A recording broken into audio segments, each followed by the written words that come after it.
I have been thinking about how paper is the most accessible art supply. And one of my favorite projects that I've ever done is an iron giant paper puppet that I made as a gift for a friend of mine. And I really think making paper puppets like this can be done at almost any artistic skill level. So I kind of want to break down a process of taking a character from your favorite comic or movie or show or even an original character and how you can turn it into a bendy, fun to play with paper puppet. And because I'm making the claim, I would love for you guys to put me to the test and try it. You can play with it or make a collection or put it on the wall or give it to a friend or light it on fire or whatever you want to do. But mostly I just want you to try because it's fun to make stuff, and we kind of forget as we turn into adults to not worry about whether it's good, but just to have it for ourselves as an activity to like be present in the moment, not to make money, not to impress anybody, just because it's kind of fun to have your own little dolls that you made with your own hands. Nausicaa Valley of the Wind is my favorite Miyazaki movie, and I think it would be fun to not only make Nausicaa, but to make her little glider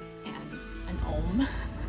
And that's going to be different and going to use kind of different hinges than I've done in the past. So me personally, I'm going to be experimenting a little bit and seeing different like moving mechanisms. I think mechanism is the right word for it, even though it's paper. When I made the Iron Giant, I turned it into a PDF, which you can go download now if you want a little bit of a hands-on practice. I have one that is colored and one that's black and white that you could color in yourself with crayons or markers or whatever. If you do this with me, I would absolutely love to see what you make. So send it to me. I'm at Sarah Gray Fox at all the platforms, and I'll share what you make. I'll take a look. I'll encourage you. I just think there's so much room for us to play with art a little bit more, play with the materials around us. And yes, you could make your favorite character. Also, you could come up with something completely original, some kind of monster with multiple tentacles or some amorphous, ethereal, alien creature. I don't know, whatever you want. The idea is just, let's have fun. Yeah, and so with that, I'm going to show you my process. I'll cover everything that I can think of in this video, but if you have any questions, drop a comment below or DM me anywhere, and I'll absolutely take the challenge to help. Let's just get started. So I'm going to start with the most simple, as far as skill level, way of doing this first, the one that I think can be done by anyone who knows how to hold a pen and draw a line. The idea is that all you'll have to do is find a picture of the character that you want to make a puppet out of and either trace it or print it out. I have a printer, but assuming you don't have a printer, I'm going to try tracing literally on my computer screen. And as for what character to do, I recently rewatched Avatar: Last Airbender twice, so I thought we would go with one of our favorite little freaks, Aang. I'm just gonna go to Google. There's Aang. Go to images. You want to look for a picture that's the character's entire body. I'm gonna use this one because we see everything. It's kind of a cool angle, and I know we have some dynamic stuff going on, but I'm gonna show you kind of how to work through that so that if you don't find a perfect character just standing exactly as you want, I'm gonna show you how to make adjustments. Oh, it's on there like a wiki. That makes sense. Heroes Wiki. You can probably find all sorts of good references here. Look at that guy. We love that guy.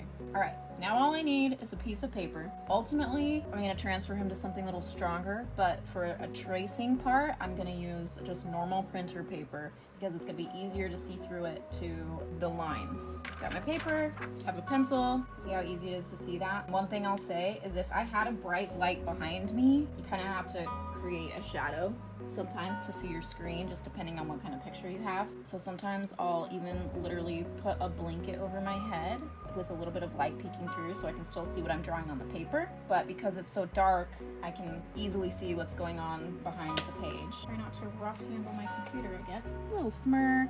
I love this kid. He actually reminds me a lot of my youngest brother. Just happy-go-lucky guys that are so kind to so many people, but kind of have the weight of the world on their shoulders. Boys after my own heart. Yeah, sometimes I'll watch this show just when I'm missing my little brother. Another character that reminds me of him is Miles Morales, the Into the Spider-Verse kid. That'd be another really fun paper puppet to do. When I was home recently, my littlest brother actually put on the second Spider-Verse movie. I don't even remember what it's called. But yeah, because of watching that movie, I was thinking how cool it would be. Quite an undertaking, but kind of badass to make every known Spider-Man as a paper puppet, which is what I was thinking of when I said collections earlier. Collection of Spider-Man from every multiverse. That would be pretty cool, let's be honest. I don't know if I'm gonna take the time to do it, so if anyone else wants to, feel free to steal my idea. instructions. I'm just gonna trace as is now, and I'll do adjustments later. But it really doesn't have to be perfect. I've taken a lot of creative liberties when making paper puppets anyway, or doing any kind of drawings. Okay, is that our boy? Looks like Aang to me. Now that I have this, I'm gonna go back over it with a black pen just so that I can see it a little bit clearer when I do kind of a second trace where I'm gonna be fine tuning and turning it into puppet dimensions, which you'll see what I'm talking about in a minute. And I'm looking at the same picture that I traced just to make sure I didn't miss any details because I can just see it more clearly now. I already messed up his eye though. That's okay. Ta-da! Now, you need another piece of paper, which I told you, this is a paper project. Now we're gonna break this guy down into the main limbs that are gonna be separate hinges. Let me show you. We're basically just breaking his body apart. So you can start simple with his torso as like the center structure of the paper doll that everything else goes back to attaching to. It's gonna be all over the page, so don't be scared that it's gonna be a disembodied Aang. He'll be okay. So I'm gonna draw his head, shoulders, waist, and a section down to his thighs. So you want to make sure that there's something for everything to attach to. It's kind of light still, but you might be able to see how I'm just doing his torso. I'm not going to trace his hand. And in fact, where his hand is in the way of his cloak thing, just going to draw his cloak and leave this as like the nub for his elbow. There always needs to be nubs to attach the limbs to. So here's a nub for this arm, here's a nub for that arm, a nub for one leg, and a nub for the other leg. And it looks weird now, for sure, but trust the process a little bit. For most humanoid characters, you're gonna kind of end up with this general thing. If you want their head to move, like I did for the Iron Giant, you do a nub like this, and then a head to attach to the neck, but we're keeping it simple, so we're good.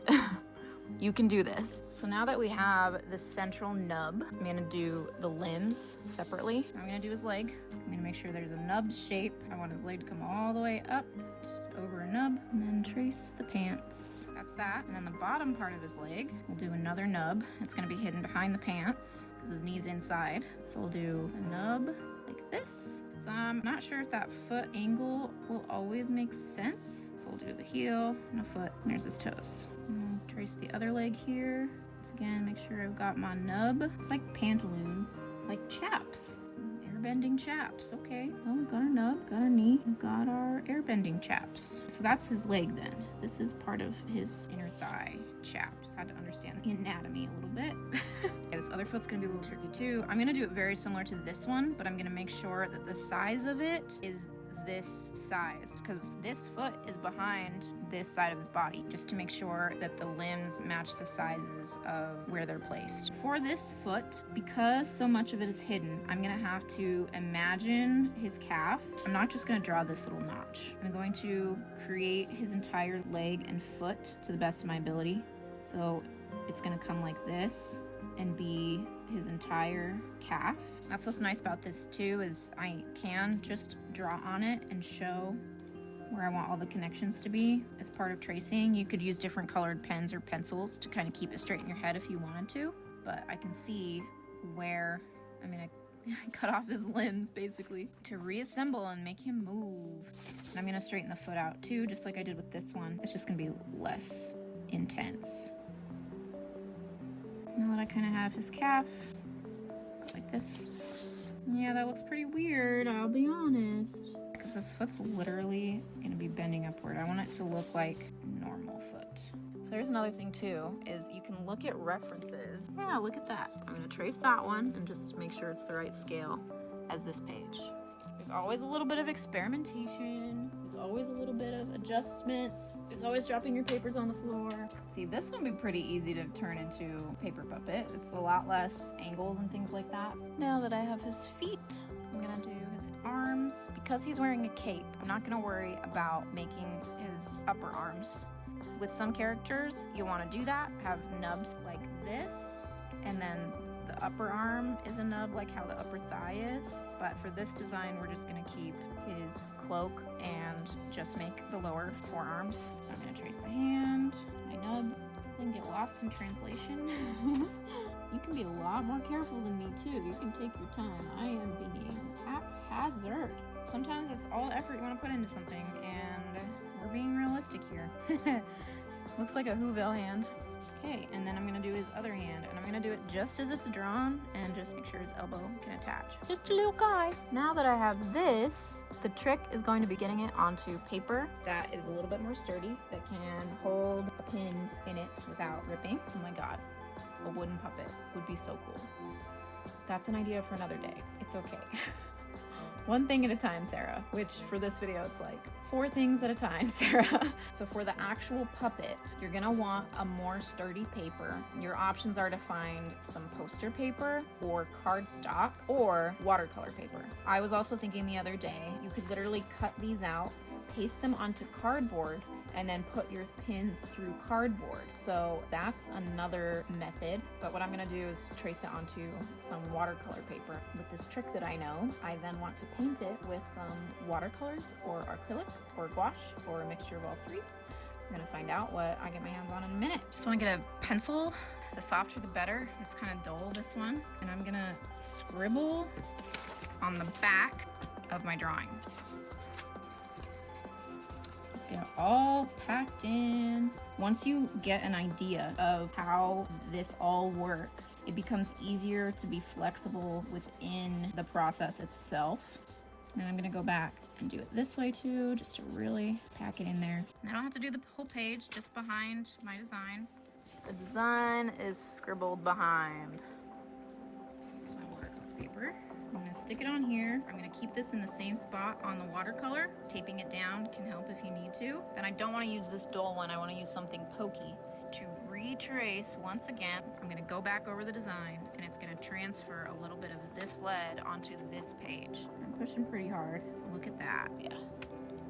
If you do go through this many layers of tracing, I would say that being more careful with each step than I am being might yield prettier ending results. Kind of looks like he's wearing a diaper. Trusting the process and doing our best. Oh, I just love his eyes. What a sweetheart. Okay, let's see if it worked. Look at that. A little bit of chicken scratch Aang. There it is. There's all your components.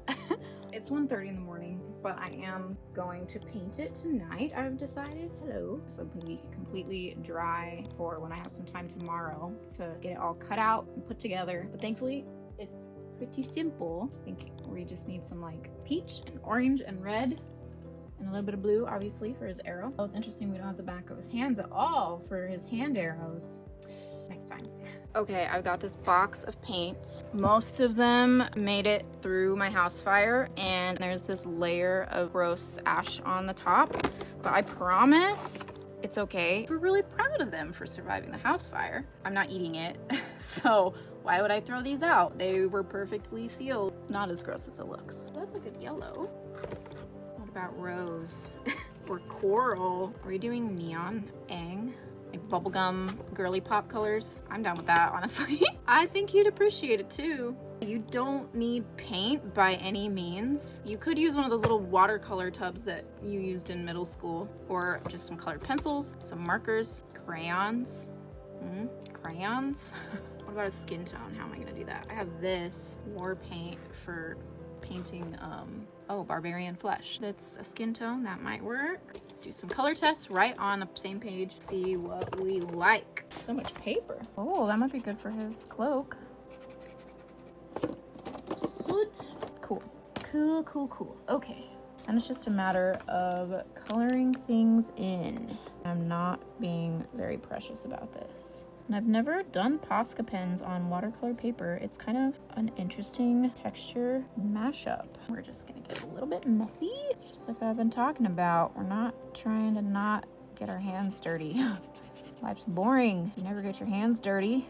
All right, that's not true for everyone, but it is for me. So I'm going to keep getting my hands dirty. You don't have to get any more detailed with it than you would just coloring in a coloring book, you know? Okay, I know that this is where his arm comes out. Because his arm's gonna be in front, it's like it's coming out of the cloak, then I want the whole cloak to be orange. His collar is supposed to be yellow, so I already messed up, but hey, here we are. Do as I say, not as I do, and look at your reference. Oh yeah, we're so detailed here, for sure, for sure, for sure, for sure. I will go back through and outline everything. It's gonna clean it up so good. It's really satisfying actually to have it all be kind of mushy looking like this and then go back in with lines. Sorry, didn't mean to hurt you. This is probably the most unsatisfying video, but I really want to make art accessible. And if I'm over here flexing and trying to do everything perfectly and then only showing you that, then it might make you feel like you can't do it, and you can. So here's me, devil may care, even though I'm in front of a camera, which I wish there was more of in the world. So hey, I'm being the change by getting sloppy. Dude, I really messed up that thumb in the process here. We're gonna have to doctor that a little bit. Pretty much just redraw his hand. Wow, so juicy. See, it's good that I'm gonna go back in the morning because this definitely needs to dry. I'm deciding if I want to add any color to his eyes. We gotta check this out. This is clearly a question asked before, because why is Aang's eye color so inconsistent? We got gray, gray, brown, but look at this. What color are Aang's eyes? Right there, they're like almost a purpley blue. Incredible. But hey, he's the Avatar. Maybe his eyes literally can change color from element to element, you know? He's air bending, it's gray, like the clouds. Bending water, they're blue. He's bending fire, they're red. No, that never happens. But look, he can change his eye color for sure, because he's the Avatar. I'm obviously deliriously tired. I'm gonna go to bed, this is gonna dry out, and I'll come back tomorrow and do the lines and retouch everything. But in the meantime, I really wanna touch that paint, so I'm gonna touch it. It's got bubbles. Trigger warning if you have tryptophobia. Look at that. I don't even know if I said it right. Oh, there they go. Wow, that is so much pigment. Look how blue I am skin tone wise compared to Aang. It's got cool toned skin. This looks like such a normal color and I would think it's my skin tone, but it's nowhere near it. If I put this on my face, I would look like an Oompa Loompa. Okay, clearly it's bedtime. Good night. Okay, it's the next day. This looks a lot messier than I remember. I opened my computer to the tab I had open for searching for pictures of Aang and saw that there was a video talking about an announcement for a third animated Avatar series that's being made by the original creators, and I watched a video about that, and the new Avatar is going to be an earthbender who has a twin. There's going to be 2 seasons, and that was just a few days ago that it was announced. So the timing is great that I'm making Aang right now. Feels right. Apparently it's the 20-year anniversary. Anyway, I'm just nerding out. We can get back to it though. We're gonna work on our boy here. All I've got to do is add lines and then cut it out and then pin it. Those are the only steps left. Okay, let's go. It's gonna help me to look at the original trace. Do I dare to start with his face? I guess so.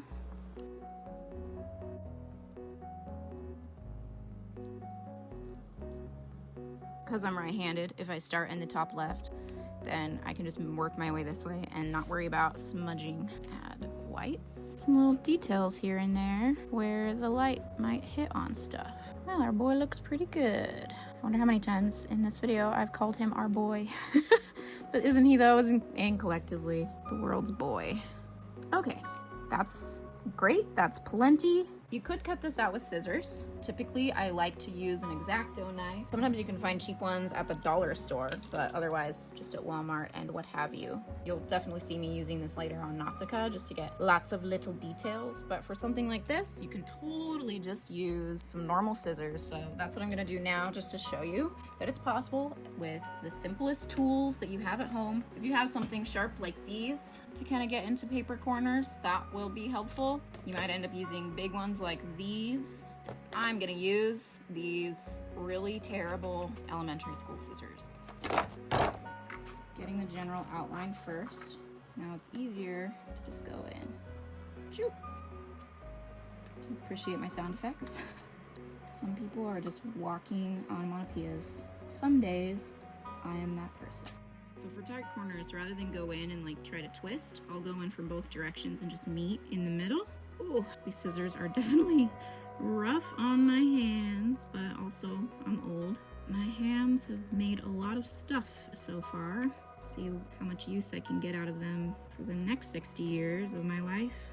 hopefully. So I wasn't very careful about cutting directly against the line, so you can see this messy kind of little border on a lot of it. But another trick I've learned, you can go back in with your paint or pen, marker or whatever, and kind of clean up those lines just by drawing on the top edge and then even on the outside edges. It's definitely not necessary, but it can totally clean up the look if you want to do that. And I'll do it for sure on Nausicaa. On this one, I'm just gonna do some like egregious pieces probably, so that you get the idea. See this process? It's not like aesthetic. To me, it's aesthetic. I like the mess of art, but often the reality of making things is just a little bit chaotic, at least for me. Actually, the more in the mess I am, the more likely it is that I'm in a genuinely good flow state and that cool things are gonna come out of it. So I pretty much suspend my desire to have a clean area around me while I'm working. So if I clean up as I go, it actually takes me out of the right brain process of creating, which that's not the case for everybody.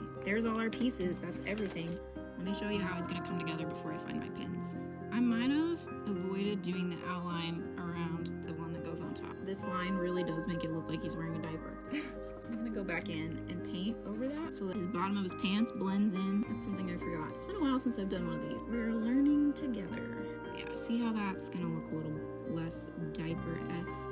Okay, I was wondering where the heck my pins were, and they were in the drawer of this thing labeled pins. Thank you, Past Sarah. I didn't even remember that I had this kind. These are a little bit more easy to find in just like normal office supply sections at even Walmart. These smaller ones, so you have two different sizes of the miniature ones. These ones are pretty tiny, which I might use these ones later for Nausicaa. These ones were those I had before that I used for the Iron Giant. Yeah, for purposes of easy access, we're gonna use these more common ones on Aang here. And I'll show you exactly how they work. And all you do is you figure out where you want everything lined up. It's easier to poke a hole before sticking these through because it's thicker paper. It'll be kind of tough. Our handy dandy scissors here. I'm gonna make a mark through both papers. We'll try about there. So we can really see where the hole matches up on the other one. I'll stab it through one at a time. Just like that. Right through the spot that I marked. And then once it's through both sides, then you come to the back and you open these up like this, effectively holding everything in place. And look at that, there is our hinge. I'm just gonna go through and add everything up.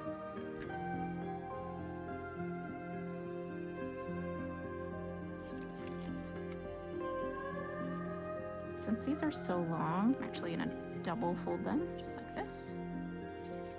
And it works. All right, last arm.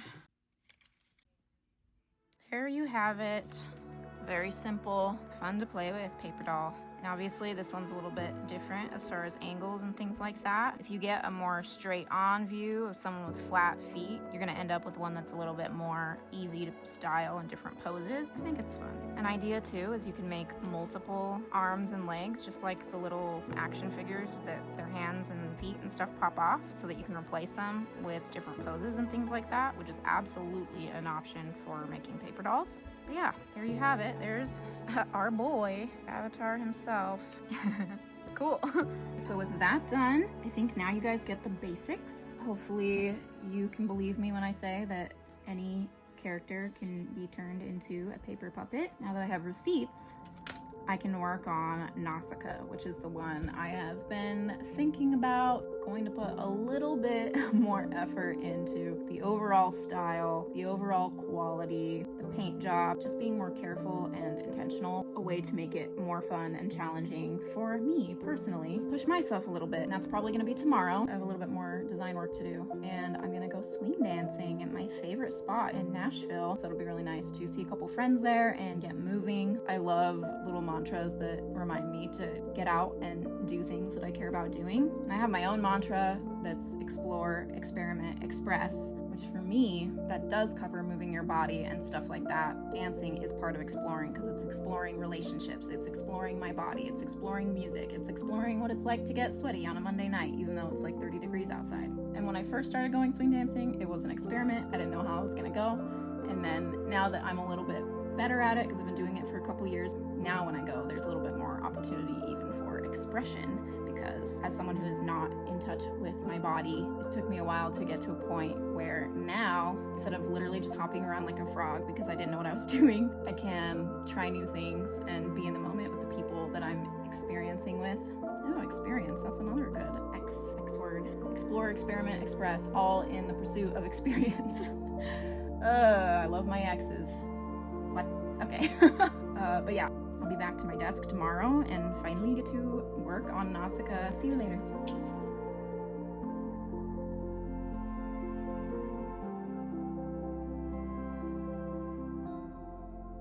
It's finally time for my process. Probably looked at dozens and dozens of reference photos and GIFs, and I watched the movie a couple times. I pretty much was just freehanding. She's gonna be broken down into a lot more pieces than we just did for Aang. I think there's even a way I can make the sword removable. I'll have her breathing mask, her eye mask, little friend that looks like a freaking Pokemon. I'm pretty sure this directly inspired a certain Pokemon that shall not be named. Mostly because I don't know the name, because I'm not really into Pokemon. I was a Digimon girly, but that's beside the point. Then also we have her shotgun thing that she pulls out of her glider. This is my initial drawing. So obviously the glider is going to be bigger than fitting on one paper. Same thing with an Ohmu. These pieces are going to be pretty large for it to all be to scale. This one is the size of the baby one she hangs out with at the end, which if you've watched the movie, then you know which one I'm talking about. And what's gonna be fun is I'm gonna try to make some of its little front leg tentacle thingies have their own paper hinges, so they'll be able to do that thing. And then also I'm gonna create the giant pieces individually so that all together they'll overlap and be able to kind of do the cephalopod collapsing rolling movement of the different layers of the exoskeleton. All that said, I thankfully have a very large watercolor paper book, so I'll have plenty of real estate. I got this whole thing for $10. I picked it up at one of the art thrift stores here in Nashville. I love that Nashville has specifically used craft and art supply thrift stores. I go a little ham when I go, so it's dangerous for me, but when I do go I find a lot of supplies that I need, especially after my house fire. It was like saving grace to be able to get my hands on plenty of art supplies for affordable prices. I'm gonna put on a show. I'll be able to pretty much just look and draw what I see and make any refinements and fine-tunements as I go. With this one, the idea is to show more of a breadth of capabilities that you can achieve with a paper puppet, and it's gonna be probably quite a process, and I'm not sure what I've gotten myself into, so wish me luck.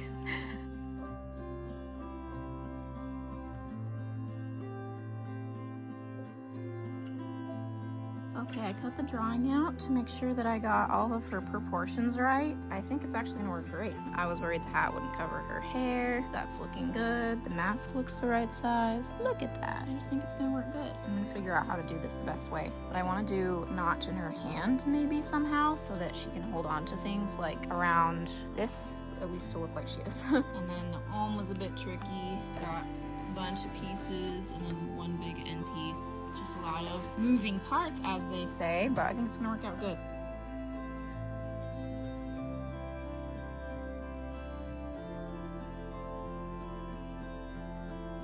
Okay, I've got it all drawn out. I even did a bunch of little legs. So now I'm gonna crack out the paints. I'm gonna have my computer at my side for referencing colors and things like that.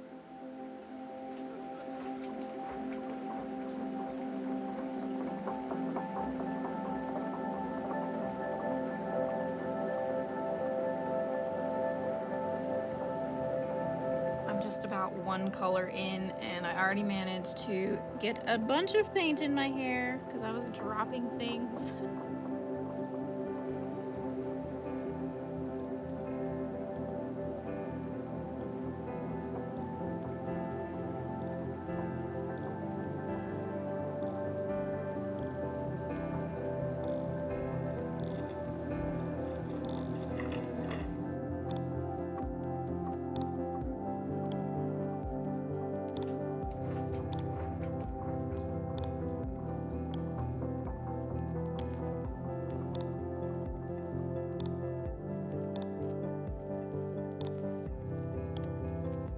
Whew, it's finally time for the lines. I'm so excited. This is my favorite part. I'm sure I have one somewhere. Where you go? My space is pretty chaotic, but so is my brain. So you might have noticed the squiggly yellow lines I was adding. Those are the little feeler things that come out, which I think it would be cool to add. It hadn't occurred to me before, but as I'm looking at references and things, ideas will come to me and the plan will adjust. It's an ever-evolving process, and that's why I love it. That's why I love creating. Innovation on a small scale is very satisfying to me. That's probably why I like art so much. It's the problem-solving aspect. I have a lot of artsy DNA from a lot of my grandparents, but there's also some inventors and engineers, my dad and my grandpa. So there's just parts of my brain that get tickled by kind of building stuff instead of just painting or just drawing. I like this kind of engineering aspect to things, and that's why it's so much fun for me and why I recommend it to anyone who has a brain somewhat similar to mine. Wow. Oh, more paint. Love that. Love that for me.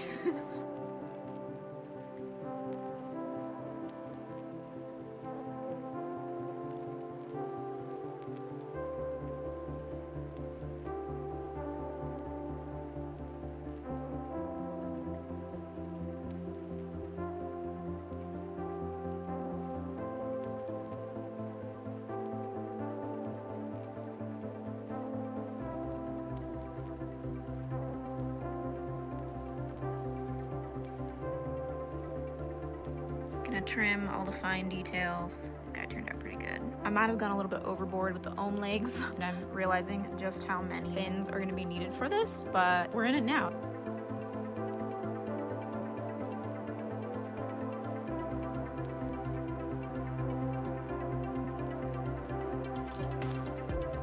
Just went through and did black around the outsides of all the edges. It took a long time. So now I'm gonna start thinking about putting everything together. So I don't want her neck to be too long. So at this point, I'm gonna kind of adjust and then trim this excess here so that when she's turning her head, we're not having this overlapping spot. All I have to do for that is cut right there. Sound effects, I know.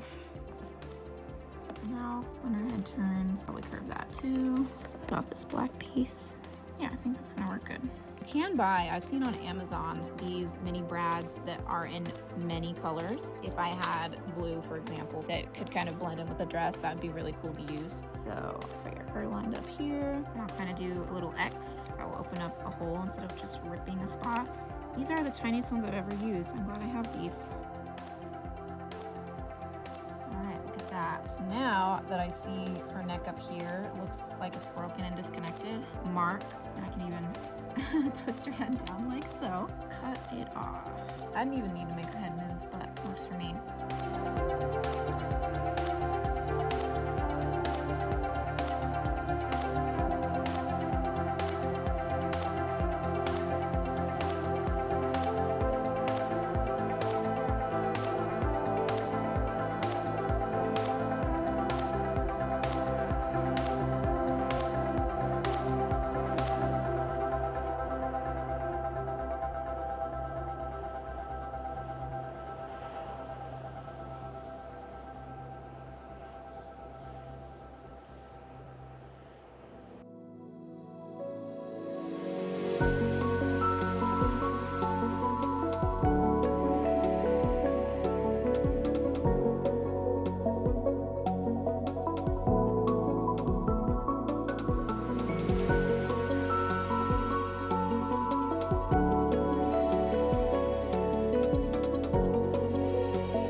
Did it. These turned out almost exactly as I imagined, which is a surprise because that's rarely how my projects go.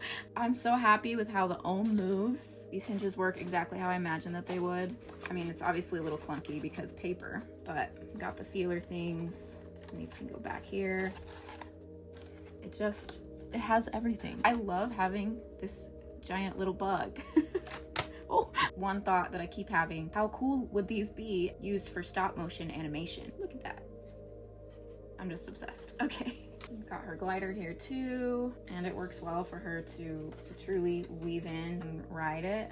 These little notches that I made. There was one particular image that inspired her being able to do this. I just think it's great.